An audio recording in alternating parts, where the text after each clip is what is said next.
araw sa lahat. So ngayon papanoorin natin tong video ha. Ito yung production ng Chicken Joy ha? Chicken Joy sa ibang bansa. Ang sarap!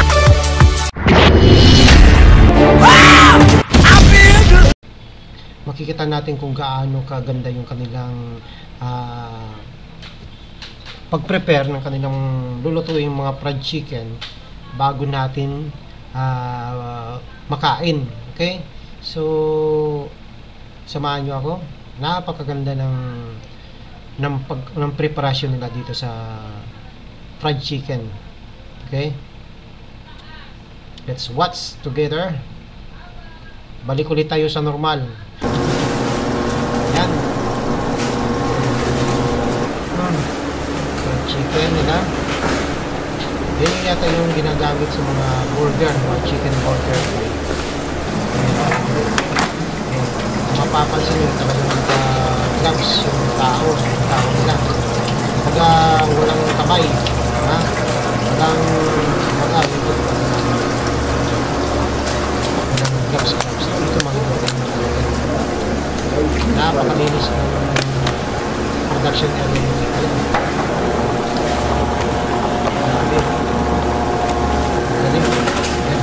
Yan yung hiwa ng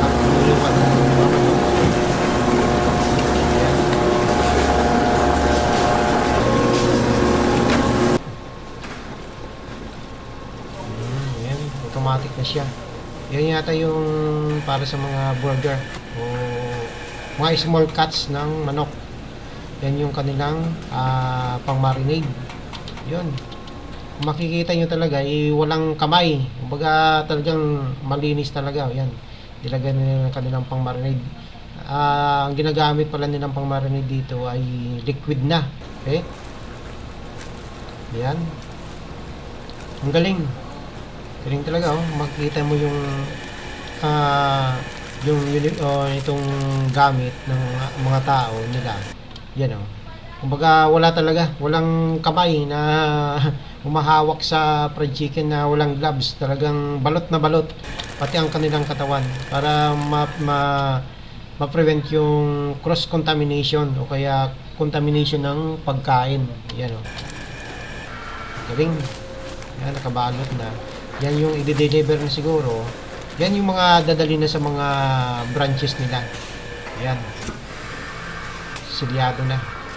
Galing.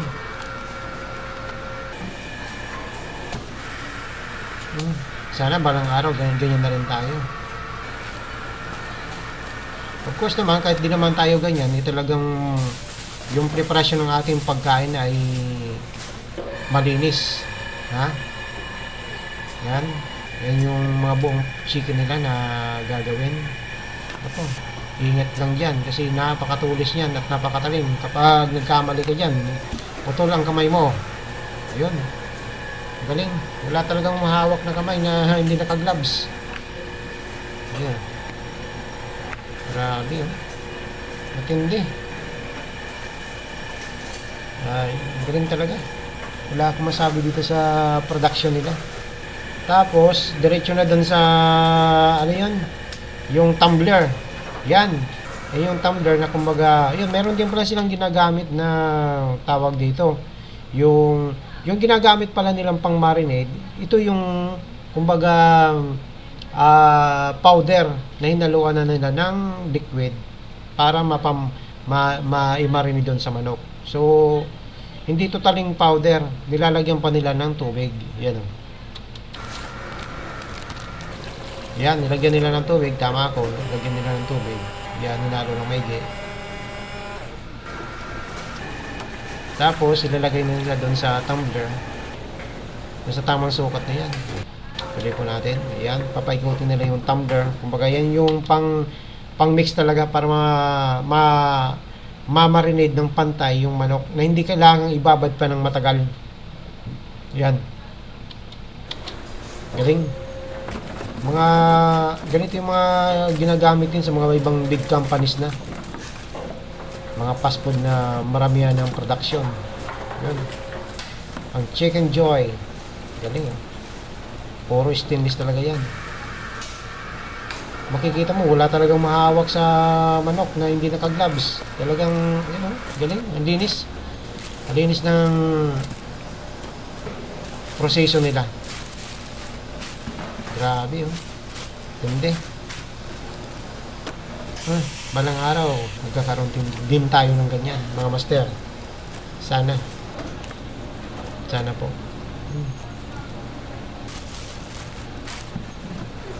Yan, may prepare na nila.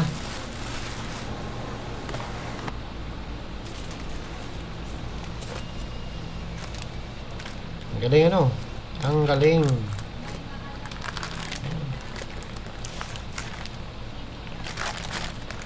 Yun lang, nakalimutan mag-gloves ng isa. Pero hindi naman niya totally hinawakan yung manok. Hindi naman niya hinawakan. Baga, inopen niya lang yung plastic. Okay?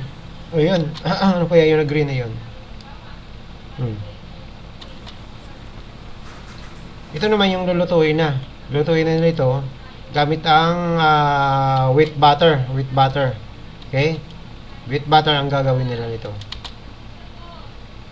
So, kung magtatanong kayo kung pwedeng gamitin na wheat butter yung ating butter, I mean yung breading mix, ay pwede po. Ganito din po ang proseso. Ganito din ang gagawin nyo. Maglagay lang kayo ng yung breading mix natin. Lagyan nyo ng tubig. Okay na. Wheat butter na po yun. Okay? Kung gusto nyo ng wheat method. Galing. Yun. Bali, yung panimpla nila, yun na mismong ingredients. Wala silang totaling nakasukat na. Ewan ko lang kung tsansahan tong ginagawa nila. So, kumbaga, hindi pa, kumbaga, consistent siguro ang timpla nila rito. Maliban kung sukat na rin yung nilagay nilang arena o flour dyan, saka yung tubig. Yun.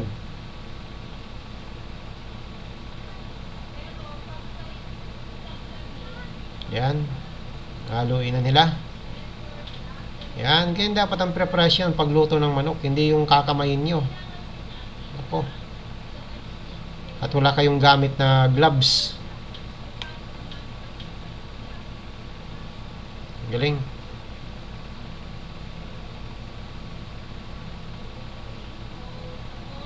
Then, frying time.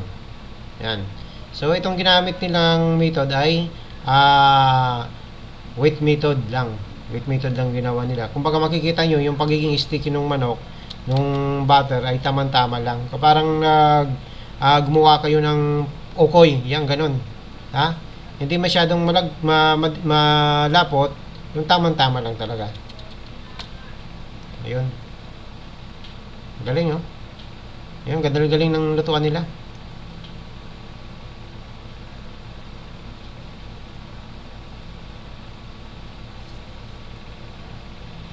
Yan. Talagang yung tao nila ay pulido gumawa. Hindi tulad ng ibang Pilipino, balaura. Nako. Lalo na pag hindi mo nabantayan yung tao mo, nako. Mahirap talagang maghanap ng maayos na tao at mapapagkatiwalaan sa negosyo. Kahit kamag-anak yun yung kunin yun, nako, ang hirap talaga. Ang hirap nangyari niyan sa akin. 2 ulit na nangyari, walang nangyari.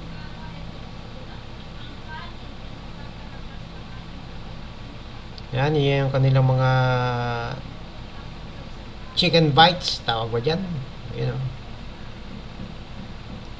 Galing, mukhang napakasarap ng fried chicken nila. Yan, ang ginawa nila ay dinouble fry nila para lalong maging crispy. Okay? Sanay na yung mga tao. Galing. Ito yung mga taong may malasakit sa negosyo ng kanilang boss o amo. Ito naman yung pagprito ng ang buong manok. Yan. Sa wheat butter nilang din nila,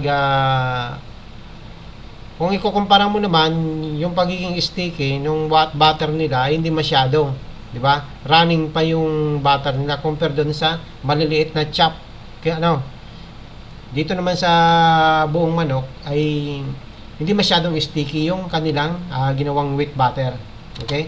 Wheat butter din yung ginawa nila. Ang kagandahan naman dito sa wheat butter, mga master, ha? Kasi yung mga hindi magkakaroon ng mga latak sa ilalim. Kasi lilitaw lang.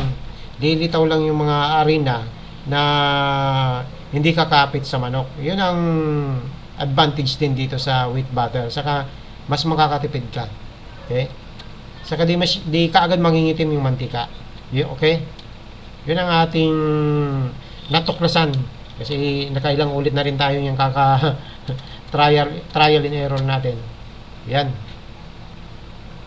Tapos diretso na. Yun. Observe nyo yung paglagay ng manok kung paano. Inuuna nila na yung tiyan ng manok nakatihaya talaga. Okay? Bakit? Para maluto talaga yung, siyempre sa loob yung kailangang maluto talaga. Yan, ang ganda. Ganda ng pagkakaprito. Kakatakam. Sabi. Maliit lang yung manok nila. Siguro mga 0.8 lang to, 0.9. Mga ganun. Yan. Galing, ang ganda. Yes, I love you. Bye-bye.